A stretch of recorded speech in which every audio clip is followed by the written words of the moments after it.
কেন কিসের জন্য? আমরা তো হারিয়ে নিচে যাব, হারলে আমি যদি শপথ দিতে যেতাম তাহলে আমি রেজিগনেশনটা করতাম। এখন তো কোয়েশ্চেন ডাজন্ট অ্যারাইজ।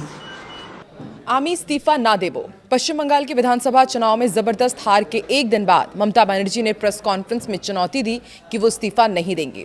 अगर वो ऐसा करती हैं तो फिर अब आगे क्या होगा, संवैधानिक तौर पर उनके खिलाफ क्या कदम उठाए जा सकते हैं, ये सब जानना चाहते हैं। तो आइए देखते हैं इस वीडियो में, कोशिश करेंगे आपके मन में जो भी सवाल है उसके उत्तर इस वीडियो में मिल सके। नमस्कार, मैं हूं आकांक्षा और आप देख रहे न्यूज़ 18 का डिजिटल प्लेटफॉर्म। आमी इस्तीफा ना देबो। बंगाल की मुख्यमंत्री ममता बनर्जी ने विधानसभा चुनाव में हार के बाद इस्तीफा देने से साफ इनकार कर दिया है। उन्होंने साफ कहा है कि वो बिल्कुल भी पद से नहीं हटेंगी। ऐसा होने पर अब आगे क्या होगा, उनके खिलाफ क्या कदम उठाए जा सकते हैं और संविधान इसे लेकर क्या कहता है। क्या किसी राज्य सरकार का टर्म खत्म होने के बाद मुख्यमंत्री का पद भी अपने आप खत्म हो जाता है? इन तमाम सवालों के जवाब ढूंढेंगे।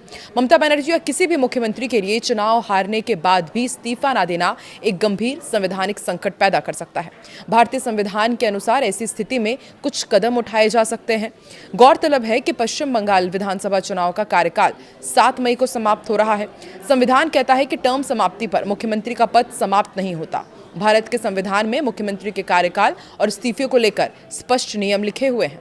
अनुच्छेद 164 के तहत मुख्यमंत्री की नियुक्ति राज्यपाल करते हैं, बाकी मंत्रियों की नियुक्ति राज्यपाल मुख्यमंत्री की सलाह पर करते हैं।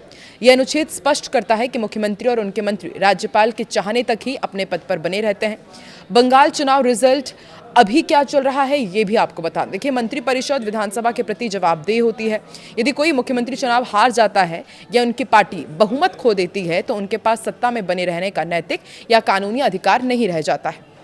इस्तीफा ना देने पर क्या कार्रवाई हो सकती है ये भी आपको बताते हैं। यदि कोई मुख्यमंत्री हार के बावजूद पद छोड़ने से इनकार करता है तो राज्यपाल के पास उनके पास कार्रवाई करने का अधिकार रहता है। पद से बर्खास्तगी हो सकती है। राज्यपाल मुख्यमंत्री को बर्खास्त कर सकते हैं, चूंकि मुख्यमंत्री राज्यपाल के प्रसाद पर्यंत पद पर होते हैं। इसलिए बहुमत खोने या फिर चुनाव हारने के बाद इस्तीफा ना देना संवैधानिक मशीनरी की विफलता माना जाता है और राज्यपाल उन्हें पद से हटा सकते हैं। विश्वास मत भी यहाँ पर उसको लेकर के भी अटकलें तेज हो जाती हैं। राज्यपाल मुख्यमंत्री को सदन में बहुमत साबित करने के लिए कह सकते हैं। यदि वो हार चुकी हैं तो वो बहुमत साबित कर नहीं पाएंगी और सदन में अविश्वास प्रस्ताव के जरिए उन्हें उठाया जा सकेगा।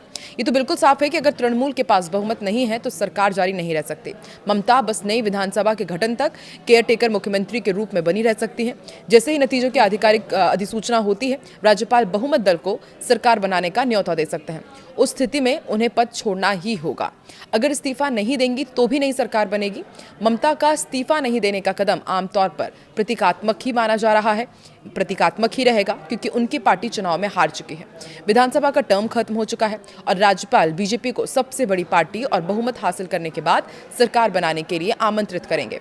लिहाजा उनके इस्तीफा नहीं देने से सत्ता ट्रांसफर नहीं रुक सकता। सीएम का कार्यकाल भी देखिए तय रहता है। अनुच्छेद 172 कहता है कि राज्य विधानसभा का कार्यकाल अधिकतम 5 वर्ष होता है और इसी के आधार पर मुख्यमंत्री का कार्यकाल भी निर्धारित होता है। अनुच्छेद 164 कहता है कि मुख्यमंत्री राज्यपाल के प्रसाद पर्यंत यानी कि उनके चाहने तक पद पर बने रहते हैं, लेकिन ये संविधान के अनुसार ही होता है, यानी बहुमत खोने पर पद पर बने रहने का अधिकार खुद खत्म हो जाता है। संवैधानिक रूप से बहुमत नहीं होने पर सरकार नहीं चल सकती। ऐसे में ममता इस्तीफा दे या ना दे उससे ज्यादा फर्क पड़ेगा नहीं। सत्ता परिवर्तन संवैधानिक तौर पर तय प्रक्रिया के अनुसार ही होगा। तो सुरक्षा बलों की भी मदद ली जा सकती है क्या? यदि बर्खास्तगी के बाद भी कोई मुख्यमंत्री कार्यालय खाली नहीं करता तो कानून व्यवस्था बनाए रखने के लिए सुरक्षा बलों की मदद ली जा सकती है। ऑफिस खाली कराया जा सकता है। अब ऐसे में आप भी जानना चाहते होंगे कि क्या ऐसा पहले हो चुका है भारत में? देखिए, अभी तक तो ऐसा कभी नहीं हुआ है भारतीय राजनीति में। भारतीय राजनीति में विधानसभा चुनाव में हारने के बाद सीधे तौर पर इस्तीफा देने से मना करने के मामले नहीं हैं। ये लोकतंत्र की परंपराओं के खिलाफ है। इसके साथ ही ममता ने कई गंभीर आरोप भी लगाए आज प्रेस कॉन्फ्रेंस में। सत्ता की कुर्सी रहे या जाए, लेकिन मैं लोकतंत्र के इस लूट के सामने समर्पण नहीं करूंगी, ये कहना है ममता बनर्जी का। बंगाल की राजनीति में आए सुनामी के बीच ममता बनर्जी ने यह हुंकार भरकर सबको चौंका दिया है। पश्चिम बंगाल की सत्ता हाथ से फिसलता देख जहां इस्तीफे के कयास लगाए जा रहे थे, वहीं दीदी ने साफ कर दिया कि फिलहाल हार मानकर वो पद नहीं छोड़ेंगी। लेकिन साथ ही उन्होंने ये भी बड़ा ऐलान कर दिया कि अब वो कोई उपचुनाव नहीं लड़ेंगे। उन्होंने दो टूक शब्दों में कहा कि जब चुनावी मशीनरी ही बिक चुकी है तो चुनाव लड़ने में क्या मायने। ये महज एक हार नहीं, ममता का खुला विद्रोह है जिससे वो अपनी हार का असली विलन मानती हैं। ममता ने यह भी आरोप लगाया कि चुनाव से ठीक पहले भाजपा ने दबाव बनाकर राज्य के कई निष्पक्ष IAS और IPS अधिकारियों का तबादला किया ताकि चुनावी प्रक्रिया को प्रभावित किया जा सके। उन्होंने कहा कि हमारी हार नहीं हुई है बल्कि साजिश के तहत हमसे 100 सीटें छीनी गई है। ममता बनर्जी ने चुनाव आयोग की स्वायत्तता पर भी सवाल उठाए। दावा किया कि अधिकारियों को बदलकर प्रशासन को पंगु बना दिया गया, जिससे मतदान और मतगणना में धांधली का रास्ता साफ हुआ है। उन्होंने जनादेश को लोकतंत्र की हत्या करार देते हुए कानूनी लड़ाई और जनता के बीच जाने का संकल्प दोहराया। साजिश और बदसलूकी के गंभीर आरोप भी उन्होंने लगाए हैं। भावुक होते हुए उन्होंने आरोप लगाया कि चुनाव के दौरान उनके साथ काफी बदसलूकी हुई और उन्होंने ये भी कहा कि उन्हें मारा गया है। चुनावी प्रक्रिया पर सवाल उठाए और कहा कि भाजपा ने पूरी सरकारी मशीनरी और चुनाव आयोग के साथ मिलकर फिक्सिंग की है। आपको क्या लगता है कि चुनाव आयोग के साथ मिलकर क्या वाकई सरकारी मशीनरी का दुरुपयोग किया गया, या फिर एक बार फिर से सुर्खियों में बने रहने के लिए ममता बनर्जी ने साफ कर दिया है कि वो इस्तीफा नहीं देंगी?